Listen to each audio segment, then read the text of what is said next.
Verdade. Imparcialidade. Começa agora o programa A Hora da Verdade. A apresentação: Carlos Frederico Gomes. Olá, amigo assinante, estamos iniciando mais um programa A Hora da Verdade. Eu hoje queria falar que num país de tantas contradições, num país de tantas coisas ruins, nos últimos anos, isso virou uma rotina na nossa vida, notícias ruins, mais ainda do que se poderia imaginar, né? A questão econômica, nos últimos 3 anos, a gente só amargura insucesso atrás de sucesso. Quando a gente vai olhar questões institucionais, o Brasil é palco de sucessivas crises institucionais entre PGM e Polícia Federal, Procuradoria-Geral da República e o Executivo, o Legislativo com o Supremo com o Executivo, enfim. A gente vive um dos piores momentos de desinformação, desinteresse, desestimulação da cidadania do nosso país. Por quê? Porque as pessoas não confiam em mais nada. Há um conflito eterno hoje em todos os poderes e ninguém respeita mais nada. O Brasil vive uma grave crise institucional em todos os aspectos. Mas tem certas notícias, quando a gente fala da justiça, que seria, né, o porto seguro do resgate da dignidade, da cidadania, enfim, da justiça que o cidadão tanto almeja e tanto sonha, aí a notícia ruim se torna um desastre, pior ainda. No meu blog do cassofilipe.blogspot.com, tem uma matéria, até botar aqui para você ver, tem uma matéria no blog que fala do juiz do Mato Grosso. E essa matéria é emblemática porque, através dela, a gente pode entender o nosso país.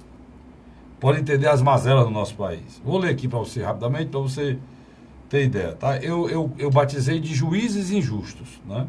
O juiz Mirko Vicenzo Giamotti, dessa de italiano deve ser, titular da 6ª Vara de Sinop, Mato Grosso, cidade a 477 km de Cuiabá, recebeu em julho mais de R$500 milhões. Precisamente R$ 503.928,79 em salário. É isso mesmo. Em salário. O magistrado disse que não está nem aí com a polêmica em torno de seu contra-cheque e que o pagamento é justo e dentro da lei.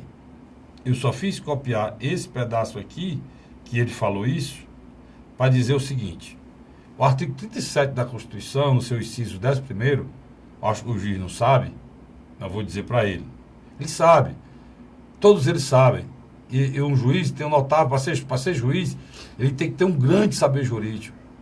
Eles fizeram concurso que com as pessoas com enorme saber jurídico não passariam. E anos na magistratura dá a ele um grau de conhecimento espetacular que eu estou longe, muito longe, eu sou um analfabeto, no pleno sentido da palavra, em relação a todas as nuances, a importância, os conhecimentos, as doutrinas, o tipo de direito, esses pensamentos de direitos pré-estabelecidos, anglo-saxão, romano, enfim, um grau de conhecimento enorme, e que só quem tem esse conhecimento sabe da importância disso. Mas acho que eles mesmos se desvalorizam quando ele diz essa frase, né? Não estou nem aí e com a polêmica em torno do seu contra-cheque, que o seu pagamento é justo e dentro da lei. Isso aqui é mentira. Aqui ele está mentindo, né? Porque o artigo 37, inciso 11, diz o seguinte: a remuneração e o subsídio dos ocupantes de cargos, funções e empregos públicos de administração direta, presta atenção, administração direta, autarquia e fundacionais, ou seja, se for uma fundação, né? União, não, e fundacionais dos membros de qualquer dos poderes da União, dos estados, do Distrito Federal e dos municípios. Não deixou nada fora. Citou até o Distrito Federal de uma maneira específica. Os detentos de mandato eletivo, ou seja, todos os eleitos, e dos demais agentes públicos, e os proventos, pensões, ou outra espécie remuneratória, qualquer tipo de espécie remuneratória, percebidos cumulativamente, ou não, incluído as vantagens pessoais ou de qualquer outra natureza, não poderão exceder o subsídio mensal em espécie dos ministros do Supremo Tribunal Federal. Esse inciso, ele foi a redação dada pela emenda constitucional número 19 de 1988. E a emenda número 20 de 1998. 10 anos depois da Constituição ser feita, foi feita essas duas emendas. Então, eu termino dizendo aqui no meu blog que a lei é clara. O juiz é que é um fora da lei. Ou seja, todo e qualquer cidadão que receba dinheiro do poder público nesse país tem que ganhar abaixo de 33 mil reais, que é o teto hoje do ministro do Supremo Tribunal Federal. Eu não estou dizendo que o valor é suficiente, eu não estou dizendo que o valor é insuficiente, eu não estou dizendo se é pouco ou se é muito, eu não estou entrando no mérito. Eu estou apenas dizendo que isso é uma lei, cara. E a lei, ela não deixa brecha. Ela fala em tudo. Qualquer tipo de vantagem remuneratória, qualquer tipo, quinquênio, anuênio, pensão, auxílio moradia, auxílio estudo, sei o que diabo for, que eles têm tudo isso. Se ganhar 25 e tiver 10 dias, pronto. Tem que tirar 2, porque só pode ser 33. Não importa o que ele vai perder, só pode ser 33, isso é o teto. Essa é a lei. O juiz recebeu 500 mil reais. 500 mil reais. Ele recebeu a título de salário R$500 mil. E aí você se pergunta, será que é só... Não. A maioria deles ganhou 100 mil. Acima do teto. Se for 100 mil, está acima do teto 67 mil reais. A maioria. Isso de juiz. Não estou nem falando de desembargador. Como é que a justiça tem moral? Como é que procuradores também, que ganham muito mais do que isso? Procuradores também que ganham mais do teto.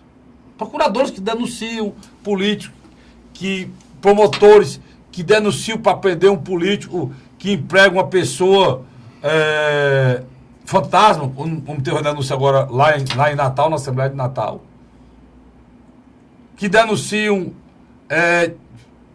aí nas câmaras do interior, como aqui no Ceará, Itarema, prenderam vereadores. Qual é a moral que essas criaturas têm para tomar qualquer atitude quando eles dizem respeito? Nós não estamos falando de uma lei ordinária, não. Nós estamos falando de um texto da Constituição Federal, cara. Artigo 27, inciso 11 da Constituição Federal. É uma lei constitucional e eles burlam há anos. Desde 1998. Está aqui, quando foi feita a emenda. Já existia desde o início, desde 88, da Constituição. Só que ela foi melhorada, ampliada, né, para que não sobrasse nada. E eles burlam. Mas diante desse fato, não se dá para discutir mais nada. Não dá para que promotores que estão lá na Lava Jato e ganham mais do que isso, falem lei, quando a própria existência dele, o próprio trabalho, o próprio contra-cheque que ele recebe, já é fora da lei. Já é ilegal. Porque eu até posso ser fora da lei. Você até pode ser fora da lei. A gente pode até fazer alguma coisa errada. Mas você não pode esperar que a justiça, que é o órgão que julga as pessoas, façam coisas erradas. Porque aí não tem sentido. Eu até posso ser fora da lei. Mas na hora de descobrir, eu vou levar a consequência. Se o Luiz quiser Se o Vicente quiser ter uma vida tranquila e dormir, ele vai procurar andar dentro da lei. É o que todos nós procuramos todo dia. Apesar de o próprio país, por intermédio das suas instituições, estou olhando aqui para o tripé, o próprio tripé da democracia, né? A Câmara aqui está no tripé, faz com que o cidadão não acredite em dignidade, não acredite em justiça, não acredite em valores, não acredite que esse país possa ter jeito. O pior de tudo isso, sabe o que é? É que o mundo todo não aceita mais imigrante em canto nenhum. Com a gente ajeita o nosso país, não temos para onde ir, não. O mundo hoje é xenófobo. Ele é contra qualquer imigrante. Na Espanha, na Itália, na França, na Inglaterra, estão com ódio de pessoas que vêm de outros lugares para lá. E Roraima? E aqui no Ceará, ou aqui no Brasil, o Luiz está lembrando aqui Roraima, com os venezuelanos, todo mundo revoltado. E é assim mesmo. Se a gente não ajeitar o nosso país, se a gente lutar para ajeitar o nosso país, eu acho que o juiz pode ganhar muito mais, contanto ser dentro da lei. Eu não acho que ele pode ganhar 500 mil reais aqui nunca, né? Eu acho que deputados que ganham 20 mil reais e tem no final, ganha mais de 100 mil com o VDP, não sei o quê, poderiam deixar de inventar essas coisas e ganhar logo o valor exato logo. Né? Um vereador de Fortaleza ganha 9 mil e no final, quando vai somar o resto, ganha 80. Por somar as coisas que tem para o mandato. Meu amigo, nós temos que parar com hipocrisia. Cara, Frederico, a velha nós temos que, mas não é nem rachadinha, não. É a estrutura que ele... Explique aí o telespectador que é rachadinha. A estrutura que ele tem para o mandato dele. Se ele faz essa imoralidade ou não, já deu cadeia. Já deu cadeia, que foi a do aonde é. Já deu cadeia, chamando o Luiz pro papo aqui. Mas explique o que é rachadinha. A rachadinha que o pessoal fala, o cara recebe o salário, sem fazer nada e divide com o parlamentar. Era o que o menino fazia. Onde é. Né? De uma forma muito... que deu no que deu. Né? Que graças a Deus, o presidente Salmito fez uma estrutura hoje na Câmara Municipal de Fortaleza mais transparente. Que isso não é possível. É a Câmara mais transparente do país hoje. E a Assembleia fez a mesma coisa agora também, no recadastramento das pessoas, exigindo um bocado de documento que é necessário que se exija. Porque o momento exige que seja assim, e é para ser assim mesmo. Agora, o que eu estou querendo colocar, Luiz, e aí de forma muito clara, é que não dá para você ver promotores de juízes dizendo que vão passar esse país a limpo, se o próprio contra-cheque dele é uma ilegalidade. Você está entendendo o que eu estou querendo dizer? Porque aí você perde a referência de quem faz justiça. Você perde a possibilidade de você acreditar que esse país é justo. Que eles mudam, e que eles lutem, por exemplo, o conselho, o presidente do Conselho Nacional lá dos magistrados. E no Brasil é o seguinte, você precisa entender isso aqui, isso é uma coisa muito clara, eu vou dizer para você e você tem que guardar na sua cabeça. Guarde isso aqui, que é a coisa mais correta que você vai entender esse país. O nosso país, ele não se ajeita por conta das corporações. É um estica e encolhe, é uma briga, é um cabo de guerra em corporação. Tudo é direito corporativo, cada um quer o seu lado e não abre mão. E é por isso que a gente está do jeito que está. Os juízes não querem nem saber da lei, eles querem o deles. Os promotores não querem nem saber da lei, eles querem o deles. A mesma coisa os policiais, quando eles têm um pensamento em relação a coisa, não querem nem saber, eles querem o dele. E o Brasil vai virando, as nossas leis, as nossas instituições, vão virando instituições a serviço das corporações e as leis a serviço do atendimento das corporações. Entendeu? O Brasil é assim. Agora é preciso que a gente entenda, que também não queira nos convencer. Viu? O Ministério Público Federal, o Ministério Público Estadual, os juízes, não queiram nos convencer que membros dessas instituições que já têm um contra-cheque fora da lei vai nos trazer de cara. Não, mas não é possível, porque... Aí vou dizer, é os penduricalhos, é os quinquênios, é o ênio. Não importa, a lei é clara aqui, ó. Tá tudo, é quinquênio, é o ênio, piênio, o que diabo for. É o tal do auxílio moradia, a pessoa morando no lugar, nasceu, morou naquele lugar, trabalha lá, recebe 5 mil contos de auxílio moradia, que é ilegal, é imoral. Se não for ilegal, no mínimo imoral, porque é ilegal um político fazer o aluguel de um carro de uma forma que equivale. É aluguel.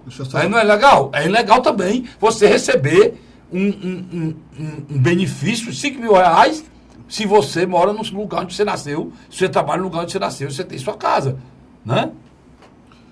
O Corregedor Nacional de Justiça, João Otávio de Noronha, determinou a abertura de pedido de providências para suspender qualquer pagamento de passivos aos magistrados no Mato Grosso, até que os fatos relacionados ao supersalário sejam esclarecidos.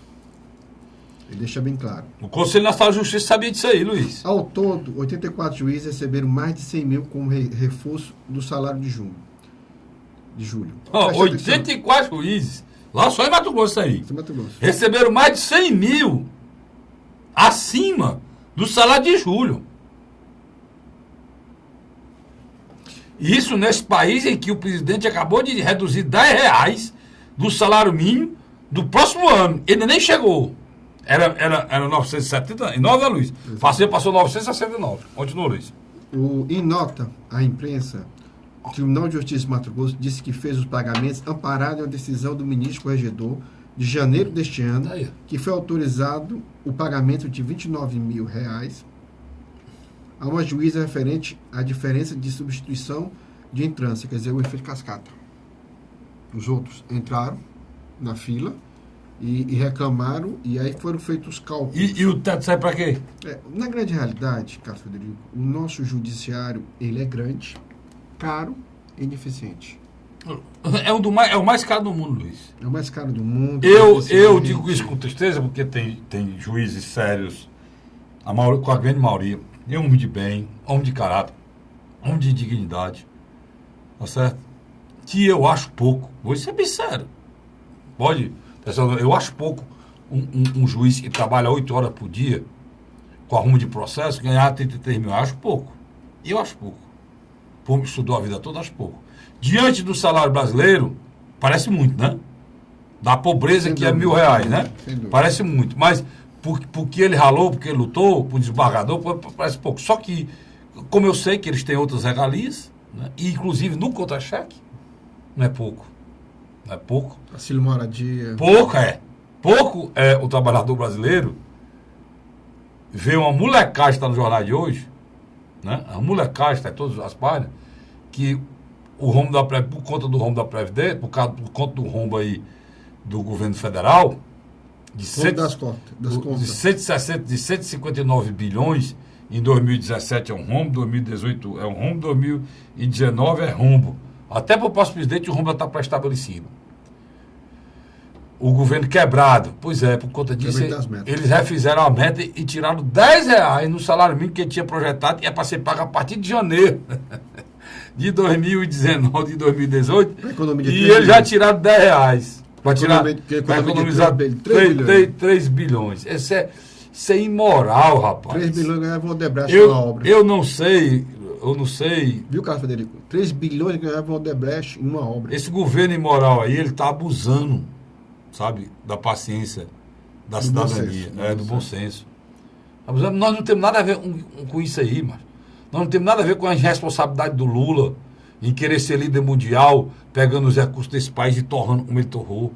Nem de ele ter entregue ao país a uma louca como a Dilma, que quebrou esse país com a loucura dela e dizer era gastando que a gente faz o país crescer irresponsavelmente. Nós não temos nada a ver com o vice dessa Dilma, que é uma criatura que pega toda a energia de um povo para toda a energia, os impostos, a luta de um povo inteiro, Luiz, para satisfazer o seu próprio ego. E o mercado. Nós hoje não somos refém do mercado. Tu, como eu, que assiste Globo News, Band News, você vê duas palavras e olha, o mercado não aceita isso, o mercado não absorveu isso, o mercado... Não é assim, não. E a conta só vai para o trabalhador, né? Pois é, até esses R$10, cara. Isso é uma loucura. E um presidente desse aceitar esse tal de Rico Meirelles, eu chamo nem Henrique, não, o senhor Rico Meirelles, fazer essa molecagem que está fazendo com o povo brasileiro. Para algumas pessoas, R$130 tirado anualmente não faz diferença não, mas para um pobre faz. Muita gente faz, Luiz. Nós temos pessoas com dificuldade de ir para o trabalho, porque não tem o dia da passagem. Isso é um fato. A gente se fecha em copas e faz de conta que não existe. Agora não é possível, depois de tanto roubo, tanta badalheira, tanta esculhambação, uma tal de uma colaboração premiada e moral. Agora, Luiz, está todas as televisões dizendo o que a gente disse aqui, semana passada, retrasada, ô Vicente. Todo mundo dizendo que hoje foi que a Band News ia acordar. Hoje, os comentários da Band News e as pessoas da Band News e anteontem falando, hoje, ontem, anteontem, falando que a única serventia da colaboração da JBS, da colaboração primeira da JBS, foi a liberdade dos irmãos Batista. Nada do que tentou se provar, se conseguiu provar. Eu disse isso há quantos dias aqui? Falei, a matéria está no meu blog. Agora que eles acordaram. O Gianotti, nesse aspecto, vai sair manchado. Vai sair queimado. Queimado. E a nova procuradora da PGM já disse que está pronta para rever a colaboração premiada graças a Deus. E a mulher séria. E um promotor de justiça que está analisando outra operação da Polícia Federal, com o promotor que está fazendo a denúncia, que ele disse que os crimes lá envolvendo, se não me engano, eu não sei, estou sem lembrar aqui qual é o local, que a JBS está... Como eu já disse a você, qualquer lugar onde tem uma operação da Polícia Federal que envolve empresa, a JBS está no meio. Então ele disse que ele não tem nada a ver com essa delação. Ele não foi consultado, não tem nada a ver com essa delação, e que os crimes que vão ser imputados aos irmãos por essa investigação não está no meio dessa delação, não. E para completar, a jornalista, que era jornalista da Bandeirantes, que é mulher do seu Joesley, ficou indignada, porque um mau caráter, o tal de Rui Saldi, Ricardo Saldi, né? Ricardo Saldi, numa delação dele, disse que combinou de dar um dinheiro ao filho desse governador do Rio Grande do Norte, está enrolado nesse negócio da Assembleia? O Fábio. E ela ficou indignada, porque esse cara é o marido da Bravanel, da filha de Silvio Santos, né? Esse cara, esse deputado lá do Rio Grande do Norte. E ela ficou indignada, e a mulher do senhor Batista, que é a jornalista, que apresentava até o Jornal da Band, ela disse que é mentira o que esse senhor Ricardo falou na colaboração premiada, porque lá no jantar não houve nenhuma conversa que não fosse social, não houve nada de dinheiro, de compra, tá? E os advogados estão usando para desmentir aí mais uma matéria contra, né, as delações do pessoal da JBS, né, Luiz? Sem dúvida.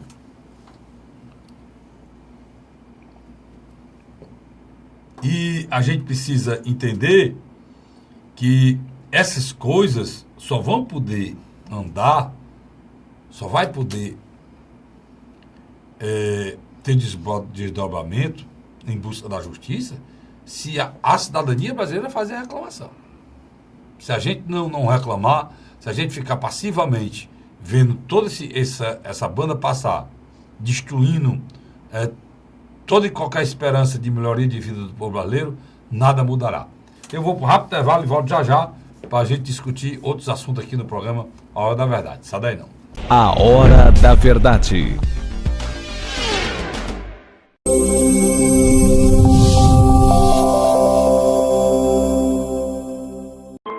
A Assembleia Legislativa começou a campanha Ceará Sem Drogas.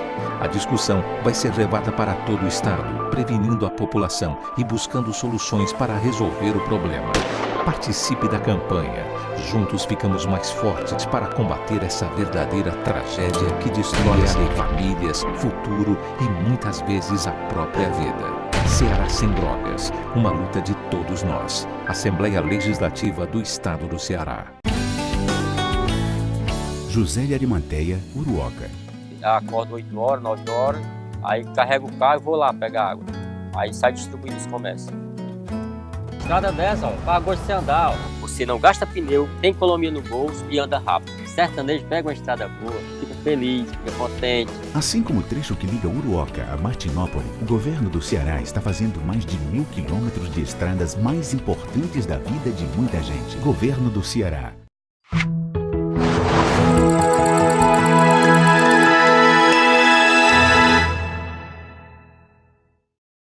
A Hora da Verdade. Estamos de volta agora com o segundo bloco do nosso programa Hora da Verdade. E essa história desse juiz enervou muita gente, e para completar, o presidente da República tomou essa decisão imoral de tirar R$10 do salário e ainda nem começou a pagar. Mas eu descendo um pouco aqui para a nossa história, para a nossa vida aqui no Ceará, para a nossa seara aqui, nossa política aqui local, o São Gonçalo do Amarante recebeu a comitiva do PDT, né, Luiz? Os encontros regionais, né? Os encontros regionais do PDT que estão sendo feitos no Estado. O que me chamou mais a atenção foi a fala do presidente nacional, né? O ex-ministro Carlos Lupe. Ele deixou bem claro que a chapa é a seguinte: Ciro presidente, Camilo governador e as duas vagas ao Senado de Cid Gomes e André Figueiredo, que hoje ocupa um mandato de deputado federal. Você acredita? Também não. Ainda bem. Eu pensava que ele discordar uma vez, mas o Luiz já não tem nada. Eu também não acredito, não. Eu acredito Camilo governador. Ninguém é louco de sugerir que o Camilo seja candidato à reeleição, com a situação muito boa que ele está diante da tragédia nacional. Rio Grande do Norte eu diga, né? Rio Grande do Norte eu diga. Cid Gomes, senador da República, normal, porque a possibilidade de o Cid ser senador, Luiz, se você concorda comigo, vai dar até a possibilidade dele voltar para o governo, porque ele vai ser, se for eleito senador, ele passa 4 anos lá e vai poder ser candidato aqui a governador, tendo um mandato seguro, né? Sem dúvida. Tendo um mandato seguro. É até uma segurança para ele, se perder a eleição, não ficar sem mandato. Agora, as duas vagas do PDT, isso não existe não, cara. Tem adversário, vão ter que negociar uma vaga, não? Não, porque nessa equação, ele praticamente joga a taxa de gerenciais para as oposições. Nós sabemos que taxa de gerenciais hoje é muito próximo do governador Camilo Santana. Não, mas ele pode jogar o taxa de gerenciais para as oposições se fechar a vaga do Senado. Concordo com você. Porque a de vice-governador está aberta, ninguém falou, e está também a do Senado, né? Sem dúvida, sem dúvida. As duas estão abertas, né? Então, com certeza, a vice e o Senado vai ser negociado com o Tasso numa engenharia maior para garantir a reeleição do Camilo, ou não? Eu acredito também, eu vejo por esse mesmo prisma. E vou mais adiante. Eu vejo hoje uma oposição totalmente desarticulada. Total. Eu não exato desarticulada, não, desconcentrada. Eu vejo, na realidade, o senador Eunício de Oliveira muito preso em Brasília. Não podia ser diferente, né? Eu vejo o grupo do Domingos Filho aqui centralizando essa discussão do TCM, que, na minha avaliação, não traz nenhum ganho para a sociedade. Tiro no pé. Eu vejo também um aspecto muito próximo que você está dizendo. E vejo os deputados estaduais e federais dos partidos de oposição, como PMDB, PSD, entre outros, indo para a base do governo. Assim, literalmente. Isso sem o Camilo chamar. Estão indo mesmo. Você, no início do programa, já estava falando no Cabo Sabino, né? É interessante. A fala do Cabo Sabino, para a grande maioria das pessoas, não foi compreendida. É porque as pessoas não acompanham, não tem tempo, na grande realidade, de acompanhar os parlamentares. Mas desde a entrada do André Costa, Luiz, nem tem vontade, né? Mas desde a entrada do secretário André Costa na Secretaria de Segurança Pública, o Cabo Sabino começou a mudar o discurso. Ele viu que o André Costa começou a conquistar, principalmente, os soldados e os cabos e os sargentos. Uma região que sempre teve muito problema, o ex-governador Cid Gomes. E o que é que então ele notou? Poxa, agora, no começo do próximo ano, eu vou ter um partido só meu, que é o Podemos. Ele é oposição ao governo federal Michel Temer. Uma parte da base dele tem simpatia pelo Camilo e pelo secretário André Costa. Ele começou a abrir uma dissidência das oposições e começou a caminhar em direção ao governador Camilo Santana, já deixando bem claro, vai eu e o meu partido para a sua base aliada. Acho que ele vai para a base aliada. Você desmentiu o capitão Wagner com essa sua fala. Deixa eu lhe dizer por quê. Tá aqui no blog, você vai ver lá, blog do casfelico.blogspot.com, tem lá criador versus criatura. Essa discussão que você fez. Essa matéria aqui. Eu tive com o capitão Wagner, conversando com o capitão Wagner, em conversa com o deputado Capitão Wagner sobre a aproximação do seu companheiro, deputado federal Capo Sabino, do governador, Capitão Wagner confirmou a saída do deputado federal do PR para o Podemos. Exatamente o que o Luiz está falando aqui. Até aí, perfeito, Luiz. Só que, no entanto, negou a aproximação do deputado federal com o governador Camilo. Agora, será que ele vai continuar na oposição ou virá fazer parte da base aliada? Ou irá fazer parte da base aliada? Só o tempo dirá. Eu botei aqui. O capitão Wagner tenta amenizar o processo, mas a grande realidade é que para o Cabo Sabino ficou muito difícil. Ele tomou iniciativa própria de ser oposição ao governo Michel Temer. Então ele se aproxima muito mais da bancada hoje, que é leal ao governador Camilo Santana, do que a bancada federal hoje do estado do Ceará, que é aliada de Michel Temer. Ele não tem recursos mais lá em Brasília, ele não vai ter mais as portas abertas. Aqui a gente discutiu semana passada e se concretizou essa aproximação. E outra coisa, uma parte da oficialidade dos oficiais, tanto da Polícia Militar, dos bombeiros, assim como os servidores da Polícia Civil, uma grande parte delas, hoje, já vê a figura de Camilo Santana com melhores olhos do que viu o ex-governador Cid Gomes. Não existe aquela máxima, aquele ódio que existia como na campanha de 2014, 2016. Esse ódio que levou a grande liderança do Capitão Wagner, né? Eu acho que ela começou a se dissipar. O Capitão Wagner passou a ser a grande esperança dos policiais militares, né? E de boa parte da sociedade. Ele galvanizou isso.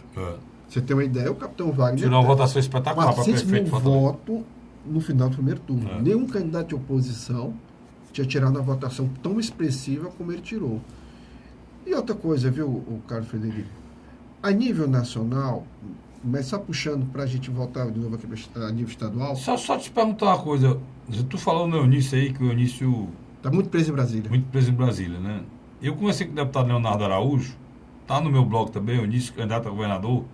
Eu botei aqui, será? Pois é, o deputado Leonardo Araújo, que tem grande ligação com o senador Eunício, né? Tem, né? Me confidenciou e me afirmou de forma categórica, muito forte por sinal, que o seu líder maior, o senador Eunício, será sim candidato a governador do estado de 2018. Dá para acreditar nisso? Cara, Frederico, na última eleição você sabe que eu estive muito próximo da campanha de Eunício de Oliveira. E lhe afirmo que dificilmente o mesmo será candidato ao governo. Ele trabalha para a reeleição. A sua informação para mim é muito... Eu trabalho para a informação. A sua afirmação para mim é muito importante, porque eu sei que as suas fontes são... Você tem um trânsito livre com todo esse pessoal e tal, mas eu também faço essa avaliação. E eu vou mais fundo. E a vontade dele é voltar ao Senado. É a grande vontade. E para isso ele faria até um acordo, se houvesse espaço com o governador Camilo, né? Agora, como eu acho que não tem espaço, se ele vê que não dá certo ir para o Senado, ele irá para uma candidatura de deputado federal. Ele jamais iria para uma majoritária de governador, com a chance de perder diante da situação do governador Camilo ser muito boa, para ficar sem mandato, Luiz. E tem um detalhe aí mais importante ainda. Em toda essa afirmação, ele diz que só abre mão se o Tasso for candidato. Pois é. Na última vez que se falou em política em Brasília, a frase final foi dele. Ele disse, abre mão se o Tasso for candidato, né? Eles estão, de uma certa forma, pressionando o Tasso para que o Tasso seja candidato. E que tem as condições para ser candidato hoje é o Tasso, porque ele já é senador. Não haveria perda nenhuma, né? Carlos, o Instituto de Pesquisa 360 Graus fez uma pesquisa a nível nacional. Lula tem 32%, Bolsonaro tem 25%. Candidatos com... Qual é o Instituto, isso? 360 graus. Instituto 360 confiável graus. Isso aí? Ele tem feito algumas pesquisas que a gente pode dizer que é confiável. O que eu quero dizer, a sociedade radicalizou. Aquilo que nós temos conversado. O eleitor do Lula e um eleitor radical anti-Lula. Que tem dois candidatos bem específicos, né? Tem o próprio Jair Bolsonaro e tem o João Dória, prefeito de São Paulo. Inclusive o Lula está vindo para o Nordeste agora e o Dória vem chegando também, né? Já esteve em Salvador, está em Natal. Pois é, está chegando aqui no Ceará. Logo, provavelmente sim. Então, onde eu quero chegar? Por que eu falei dessa pesquisa? O debate da segurança pública vai ser colocado mais forte do que nunca, tanto a nível nacional como local. É a tragédia que é o próprio estado do Ceará, Luiz. Eu disse para ti. Então, eu vejo a violência nesses 2 meses eu vejo duas lideranças que vão ter que se posicionar na disputa do Senado. Uma é o capitão Wagner e a outra é o Moroni. O capitão Wagner vai decidir se vai para uma deputação estadual ou vai ao Senado. Na minha avaliação, o Moroni vai ter que se decidir. O Senado pela oposição. Exatamente. E o Moroni vai ter que se decidir. Mas o capitão Wagner não, o melhor nome que existe aí depois do senador Eunício, não, da oposição e do Tasso? Eu acho que o capitão Wagner, hoje, com todas as dificuldades, ele conseguiria pelo menos a segunda vaga. Ele não seria o primeiro colocado, mas o segundo colocado. Não, tudo bem. Eu estou falando o seguinte: se o Eunício não for candidato a governador, vamos fazer aqui um exercício hipotético aqui. Se o Eunício não for candidato a governador, é o melhor companheiro para ele. Que a gente acha que não é candidato a governador. O Eunício seria candidato ao Senado e você está botando o capitão Wagner seria o companheiro de chapa do Eunício para o Senado. Caso específico, quem seria o candidato a governador? Aí que eu acho que fica... Porque só tem 2 nomes, são 3 nomes que eu acho que tem dimensão de ser candidato a governador do estado de Ceará. São 3 nomes, para mim, acho, da oposição. Colocando que o senador Tasso esteja lá. Eu não acredito que o senador Tasso está lá, não. O senador Tasso não está alinhado com o Camilo, porque ele tem um problema grave, né, com a família Ferreira Gomes, né? Você sabe disso. Mas o senador Tasso também não está alinhado com o Eunício, com o Roberto Pessoa, com o Eunício, com o doutor Lúcio. Ele transcende. Tasso transcende. Tasso hoje é uma figura aqui a nível nacional. Pois é, então se você bota o senador Eunício candidato a senador, e você bota o capitão Wagner candidato a senador, quem será o candidato a governador da oposição? Bom questionamento. Na minha avaliação, lá só tem um nome que poderá ocupar essa vaga, Domingos Filho. Seria o Domingos Filho Taparez o candidato a governador? E para ele não sobra muito para onde ir, não. Ele precisa. Ele chegou a um determinado ponto, ou ele vai adiante, recuar não dá mais. Eu não sei, não. Eu acho que ele respeita a liderança muito grande do ex-deputado Domingos Filho. Infelizmente, eu pensava que ele estava passando a bola para o filho, onde ele foi para o TCM, mas não, ele tem pretensões políticas. Né? Tem, total. Então, não deveria nem ter ido para o TCM, não deveria, porque o TCM não é lugar de políticos, pode ser lugar de ex-políticos, de político não. De ex-político sim, de político não. Se eu lhe dou uma relação enorme de políticos que foram para lá e deixaram a vida pública. Chico Aguiar é um. Sem dúvida. Foi para lá e não se candidatou mais nada, está lá. Né? Todos os outros estão lá, que seu ex-deputado também deixaram. Patrícia Saboia é outra. Foi para o TCE e deixou a vida pública. Tem uma tendência natural. O próprio lá de Crateús, conselheiro de Crateús, professor... Era do PP, eu me lembro já o nome dele. Aguiar também? Mas tem outros. Também deixou a vida pública. Mas, Carlos... esse é o natural. Mas já que ele não deveria ter nem aceito o convite. Aquilo ali não era lugar para ele. Né? Por isso que criou essa celeuma e terminou dessa forma aí. Porque se ele tem anseio político, né? E aí você foi muito categórico. O Luiz foi perfeito. É o que sobrou. Porque ele não pode ser candidato federal, porque tem um filho que é deputado federal.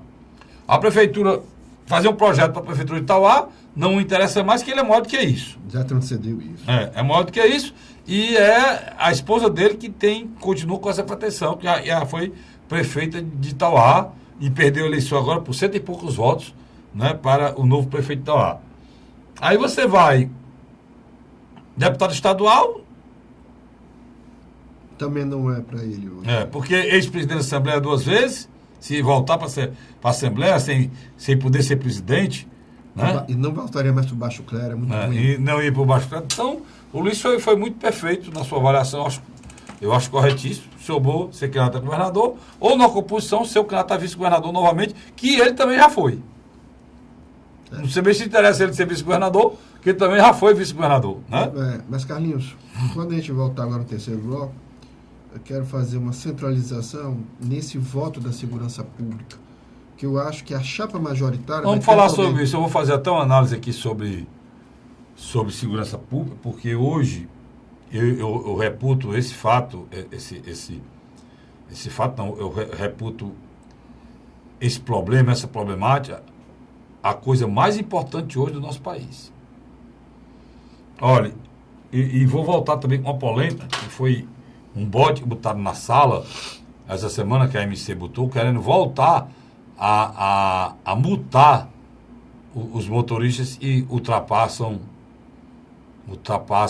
o sinal vermelho durante a madrugada. E criou uma revolta, inclusive lá no programa Hora da Verdade foi muito discutido. Imediatamente eu recebi um texto do vereador Acrisio Sena, se colocando veementemente contra. Essa atitude de não multar foi tomada lá no início do governo da Luziane, e a MC voltou. Vou voltar falando sobre isso, e essa questão de segurança pública o Luiz está falando. E tudo tem a ver. E lembrando tudo interligado, lembrando que uma senhora, agora, essa semana, foi parar o carro numa estrada altamente movimentada, entre Fortaleza e Pacaju, zona metropolitana, praticamente não tem lugar ermo. É uma casa em cima da outra, que você não sabe nem onde começa Fortaleza, termina Horizonte, onde termina Horizonte, começa Pacaju, não sabe de nada. É só casa, é só cidade. E ela parou o carro para dentro do telefone e foi morta. Por 2 vagabundos que para assaltar, mataram a senhora. E tinha gente da MC querendo que a gente parasse o carro para esperar 3, 4 minutos de madrugada no sinal em Fortaleza. É melhor mandar logo as pessoas boas, né? Eu vou rápido intervalo e volto já. Sai daí não. A Hora da Verdade.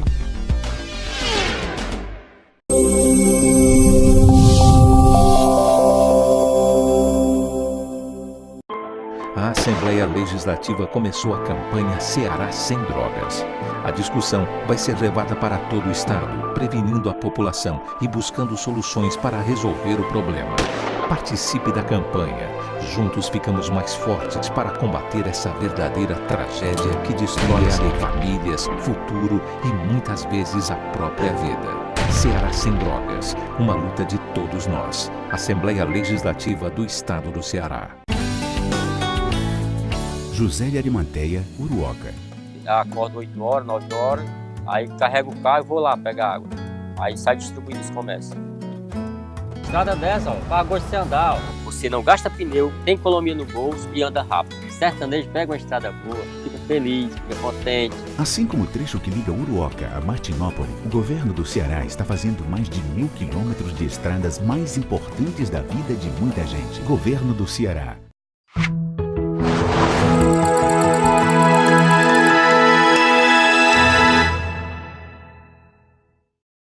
A Hora da Verdade.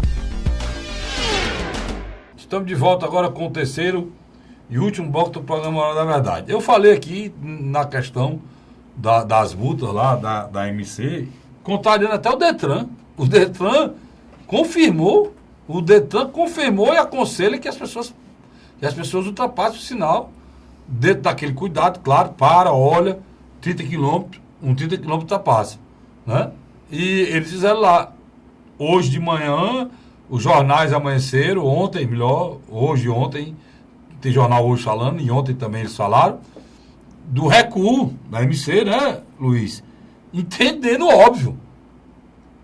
Por que é que eu terei que atender um Deus chamado semáforo? Porque, a não ser que a MC classifique o semáforo como Deus. Para que existe o semáforo? Vou botar aqui na mesa aqui, para que existe o semáforo. Tem 2 carros que querem passar no mesmo cruzamento. Só que não são 2. Uma fila de carros, tudo querem passar no mesmo canto. O que acontece? O semáforo existe para parar uma fila e passar outra. Se de madrugada não tem fila, nem tem nem carro, aí você obedece o Deus vermelho, pare. O Deus verde, siga. Isso é molecagem, ó. E eu vou dizer, eu fico impressionado, prefeito, que você, prefeito de Fortaleza, é meu amigo, eu tenho admiração por ele, fez uma grande administração, primeira administração, uma das melhores que essa cidade já viu. Desfez, Luiz, grandes gargalos, né, Luiz? Tá aí a Washington Soares, a vice-pressa realmente virou vice-pressa, e por aí vai. As coisas não vão dar nem para falar aqui. A questão das bicicletas, que é uma realidade, o caminho do Castelão, que foi feito, que é uma realidade, a Santos Dumont, os binários. O prefeito realizou sonhos nessa cidade, né? E eu torço que dê certo. O segundo mandato está meio complicado no início. Agora, vocês têm que respeitar o prefeito. Você tem que falar com esses caras da MC. Parece que eles trabalham contra o prefeito, né, Luiz? Eu acredito, Carlos Frederico, que o círculo íntimo do prefeito Roberto Cláudio, de alguma maneira, acaba criando uma redoma de vidro, não permitindo que determinadas lideranças, determinadas pessoas conversem com o prefeito. Eu acho que o prefeito vive num mundo à parte. Há um bom tempo, a indústria da multa tem afastado a classe média fortalezense. Do prefeito. Que possui carro, do prefeito. Do prefeito. É. E você nota que o cidadão eleitor não foi a oposição que organizou essas manifestações, não, foram espontâneos. Foram espontâneos. É o cara que ligou para o seu rádio, é o cara que fez um mini panfleto e colocou no Facebook dele. Luiz, isso é um negócio, cara, que falta o bom senso. E eu me admiro que são homens públicos, são dirigentes de uma autarquia municipal de trânsito, que todas as atitudes que ela toma atitudes que prejudicam diretamente o prefeito municipal. O prefeito teve que entrar na área e dizer para que eles anunciassem que não iam fazer isso. Qual é a vontade deles? Mas uma nota. Hein? Uma nota. Eu acho que também um outro erro era para o chefe de gabinete dele ter ido às televisões, ter gravado um vídeo, tá entendendo? E era também pedir desculpa. E eu tô divulgando aqui, vou divulgar mais ainda, para que as pessoas não morram no sinal pensando, mas por quê? A gravidade é maior, que é preciso ser entendido, não é só o valor. É o valor e a possibilidade de você ficar sem seu trabalho. Um motorista profissional, se ele for passar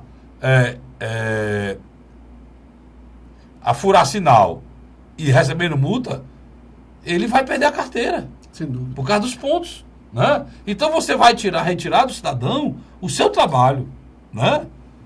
E do cidadão comum também, não vai poder mais dirigir. Porque uma multa de furo de sinal é gravíssima. É a pontuação lá em cima. Só um detalhe. 30 quilômetros. Pois é. Então, mesmo você furando... Não consigo entender, prefeito. Repito, prefeito municipal de Fortaleza já pelos 4 anos de avaliação do mandato que terminou, um dos melhores prefeitos dessa cidade, já está na história da cidade, na quantidade de obra que ele fez, isso é reconhecimento. Eu mesmo, que algumas coisas que eu achei errado, voltei atrás para se elogiar, a questão da bicicleta foi uma delas. Com a coragem, determinação. O prefeito mostrou Fortaleza uma cidade moderna, de vanguarda, diferente do que ela estava, atrasada, parada, né? O prefeito municipal de Fortaleza é um grande administrador já respeitado. Agora, tem gargalos, a questão da saúde não foi resolvida ainda, a questão do medicamento já está melhorando. O lixo, no início do ano, era uma coisa absurda, Luiz. Eu falava aqui, melhorou muito, né? A questão do lixo. Melhorou. Agora tem o problema do centro da cidade, resolver a questão das praças. Os ônibus com ar-condicionado. Nessa área de mobilidade urbana, o prefeito fez o que nunca ninguém fez, né? A velocidade com que você se desloca com a cidade hoje, aquela promessa que ele fez do bilhete único, imediatamente correspondido, e é um dos grandes benefícios hoje que o cidadão tem. O trabalhador. O trabalhador tem. Então, agora, prefeito, você não pode deixar esse pessoal da MC. Por exemplo, primeiro vem a história do Big Brother com aquela câmera, né? Um intuito de arrecadar. Agora vem essa história de querer multar as pessoas que estão fugindo da morte. Aí, meu irmão. Carlos Frederico. Aí não dá. E essa questão de segurança é a questão que o Luiz colocou aqui. O senhor tem ideia, prefeito, o tamanho disso. O Luiz tem que ter alertado aqui. Olha, a presidente da República pode ir para o cidadão que só fala em segurança pública, que é o Bolsonaro. Há mais de 20 anos. Né? E Bolsonaro. O Bolsonaro, que um dia desse a gente brincava com 5 pontos percentual, 6 pontos, 7 pontos, máximo 8 pontos, está com 25 pontos. Qual é a angústia do cidadão brasileiro, Luiz? A violência. Mais do que a corrupção. Porque ela é mais presente, ela é mais real. Se materializa. E é um trauma na vida das pessoas, né, Luiz? Outra coisa, o medo, né, Luiz? Você hoje, com o smartphone, você recebe várias imagens de violência. Gente assaltando no meio da rua, gente invadindo casas. Quer dizer, virou um verdadeiro inferno. Não é só aqueles programas mais nos horários... Os programas policiais, as redes sociais. Já é quase que diário. Todo momento você vê essa cena. O brasileiro ele se sente acuado, com medo, amedrontado e, ao mesmo tempo, impotente. Perante tudo isso, porque o governo não dá resposta. E um detalhe mais... Aí apareceu uma criatura, o Salvador da Pátria, que está prometendo essa resposta para usar os meios que tem. O que é que o Bolsonaro fala? E usar as próprias Forças Armadas, né, Luiz? Exatamente. E as Forças Armadas não é uma utopia que ele vai contratar e fazer a sua... Ela existe aí. E são 400 mil homens já recebendo dinheiro do Estado. 400 mil, meu irmão. São 400 mil homens no Brasil, nas Forças Armadas, que podem estar prontos para tentar garantir que esse país saia desse buraco. É possível? Não sei se é. É certo? Não sei se é.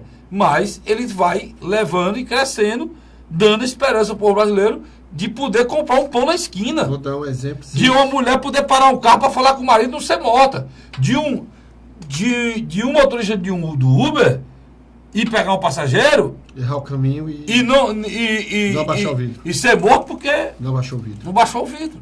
Então, isso é uma tragédia, cara. Ninguém vive tranquilo num país desse, tá, Luiz? Por isso que eu acredito que aquilo que nós falamos no segundo bloco, a fala do presidente nacional, Carlos Lupe, foi muito mais para agradar a plateia, mas eu acho que é difícil. Uma chapa, Ciro presidente, Camilo governador, Isolda, né? Porque, mesmo ele não tendo falado na questão do vice, mas dá a entender que também, que se vai Camilo, vai Isolda, né? Aí vai André Figueiredo, deputado federal, e vai Cid Gomes, quer dizer, a plateia concordou, bateram palma, mas eu acredito que no grande âmbito geral da imprensa e dos analistas políticos, não vai prevalecer. Eu acho que, a partir do momento em que tanto os candidatos da oposição como o candidato da situação à reeleição, Camilo Santana, fizer as pesquisas qualitativas e quantitativas, ele vai ver que a questão da segurança pública é algo muito importante. Por isso que eu acho que o capitão Wagner vai participar de uma das vagas na chapa majoritária, ou governador ou ao Senado. Mais provável, na minha avaliação, ao Senado. Do outro lado, eu não acho a menor dúvida que vão convidar a figura de Moroni Bigtorga para fazer parte da chapa. Eu posso estar errado. Eu acho meio louco, eu acho errado também. Eu acho meio louco, porque ele também pega o cara é deputado federal, tira o cara, bota para ser vice, o cara é vice, aí vai tirar o cara para botar para ser senador. É uma coisa muito louco. Eu acho que isso cansa, viu, Luiz, também. Eu não estou dizendo que a fórmula pode apresentar problemas. Eu acho que isso não cabe Moroni nessa história, não. O que eles têm que procurar é botar um candidato do Senado para somar com o Cid aí, para poder ter condições de fazer uma chapa mais forte, puxar alguém, trazer alguém, ver aí outra possibilidade. Mas tudo bem, vamos aguardar para ver a água passar debaixo dessa ponte, né, Luiz? Sem dúvida. Vamos aguardar para ver a água passar debaixo dessa ponte. Agora, é importante a gente ressaltar que a questão da segurança pública vai ser o tema principal. Até a nível nacional. A nível nacional, principalmente, Luiz. Porque a questão da segurança pública, Luiz, essa abordagem tem que ser feita, lembrando que governador nenhum desse país resolve nenhum problema de segurança pública, porque não pode resolver. Não é porque ele não queira resolver, não, porque ele não resolve. Porque ele não pode mexer na lei de execuções penais, ele não pode resolver o problema da criança e do adolescente. Não tem como. Né? Das nossas fronteiras. Ele não pode resolver o problema das fronteiras. Ele não pode evitar que essas drogas, como o Luiz está colocando aqui, entre aqui. Por exemplo, perder um vagabundo, era dizer mecânico, com 2.000 pedras de crack. Você sabe o que é 2.000 pedras de crack? A tragédia que leva para uma família de 2.000 pedras. O Luiz, provavelmente ocuparia toda essa mesa. Luiz, o Brasil hoje é o maior consumidor de cocaína e de crack do mundo, cara. É o maior distribuidor também. Esse assunto tem que vir para a eleição presidencial, porque somente uma atitude a nível nacional pode tirar a gente dessa tragédia, macho. E é interessante que hoje existe uma briga no Paraguai porque o Comando Vermelho e o PCC estão disputando lá, né? Não, mas nem disputando no Brasil, né? O Brasil está exportando o crime organizado. É um absurdo isso. Por exemplo, nós temos um problema muito sério. Assim como está entrando muita gente boa da Venezuela, está entrando marginal também. Com certeza, entre É um dos maiores índices de violência da América Latina na Venezuela. De roubo, furto, assassinato. Está tudo entrando lá pela fronteira, lá com Roraima. É uma questão de segurança nacional, que inclusive eu vi uma entrevista do Raul Jungmann, que é o ministro da Defesa, falando sobre isso, sobre essa preocupação que está acontecendo lá na Venezuela. A situação do Brasil é muito grave em todos os sentidos. Né? Daqui a pouco, a população que está entrando em Roraima vai ser do mesmo tamanho da população que mora em Roraima. Um pouco mais de 300 a 500 mil habitantes. Isso é um absurdo. Isso é um perigo. As pessoas não estão se atentando a isso. Mas o Brasil ninguém cuida de nada, né, Luiz? Ninguém cuida de nada. Vê a situação do Rio de Janeiro. Vê como é que ficou a situação da segurança do Rio de Janeiro. Como é que está o Rio de Janeiro hoje. Como é que você pode ver um Estado e não tem condição de pagar um 13º? O Estado não tem condição de pagar um aposentado, destruído o Rio de Janeiro. E aquele governador que devia estar preso, a preocupação dele era um jato que ele queria alugar por 2 milhões e meio por mês. Eles montaram o maior esquema de corrupção da história do Brasil. O Pezão envolvido até o talo nessa história aí do Sérgio Cabral. E o cara querendo alugar um jato.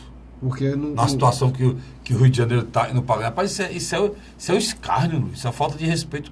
Rapaz, eu acho que eles estão passando todo e qualquer possibilidade de vivenciar o aceitável. E o governador do Rio Grande do Norte só não foi preso porque está no mandato.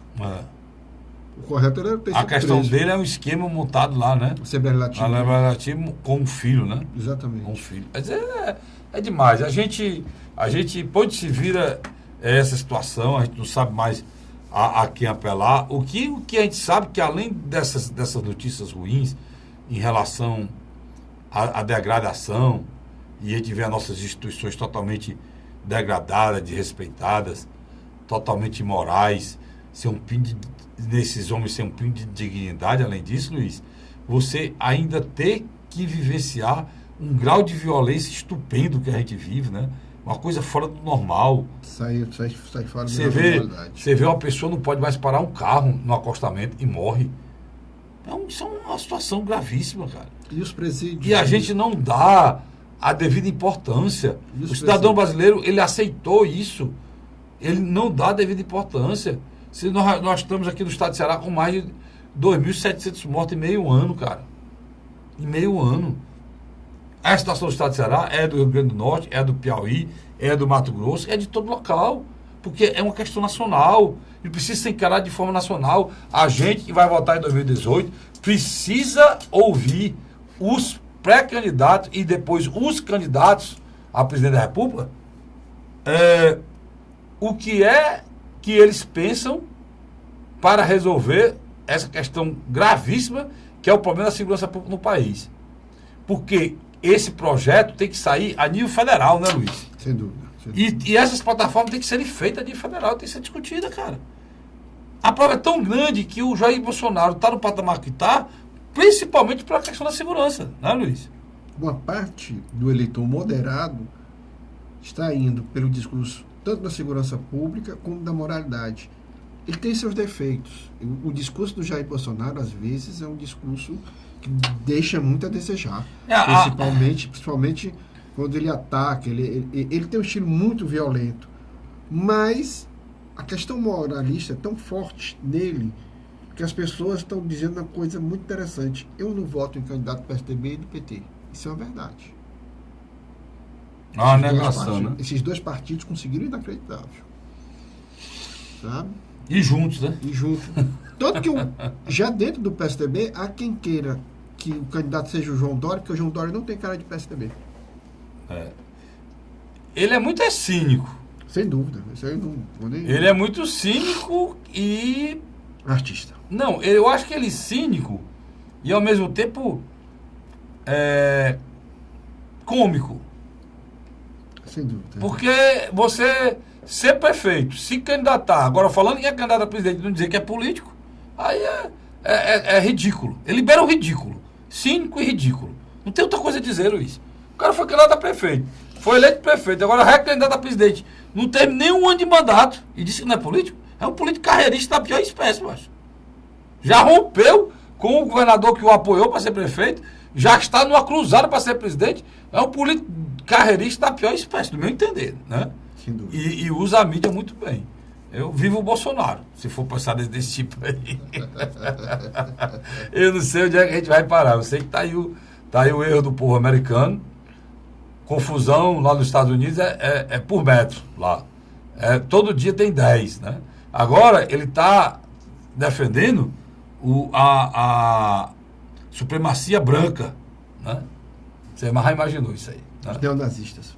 O neonazista. Você vê aqui que ponto. E está prestes a esse mundo a entrar no novo conflito dele com aquele outro louco lá da Coreia do Sul. Pensem muito bem. Do Norte. Pensem muito bem, meu povo, em quem vocês vão votar para presidente da República no próximo ano, para a gente não cair na esparrela americana. Luiz. Eu que agradeço, cara. Obrigado pela presença. A você, assinante, eu agradeço mais uma vez a audiência. A gente volta na próxima semana, se Deus quiser. Até lá.